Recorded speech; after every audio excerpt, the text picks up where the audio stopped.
טוב, עייפתם אותי, אז אני עושה לכם סרטון באופן ספונטני. סברה רווחת שאם ביצעתי תפריט אני ארד במשקל, נרשם תזונה כמובן, ואם לא ביצעתי וחרגתי, אז אני לא ארד במשקל. לא נכון. ייתכן שביצעתם תפריט, ואתם תרדו במשקל לאחר שבוע, אבל לא רואים את זה. למה? כי משקל גוף נובע משלל סיבות. הורמונים, מלחים, סטרס, יציאות, לאו דווקא קלוריות, שומן, מסת שריר. המשקל של האוכל עצמו שוקל.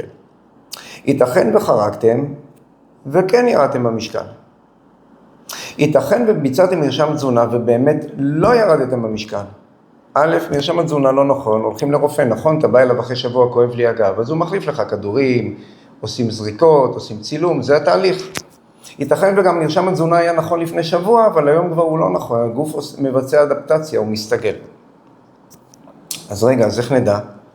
אז למעשה מה שחשוב זה התהליך הממוצע, ממוצע ירידה. ממוצע ירידה הוא המינימלי הדרוש הוא 0.5 קילו בשבוע, אופטימלי 700 גרם, מקסימום קילו בשבוע. תן דוגמה, אם בחור מבצע פעילות גופנית ואימונים ותפריט תזונה ומה שאתם רוצים, ויורד 6 קילו בחודש, כנראה הוא מפרק מסת שריר.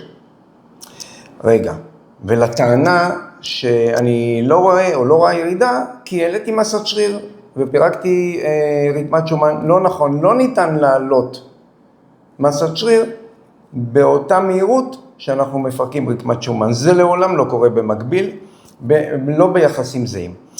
בברכת בריאות.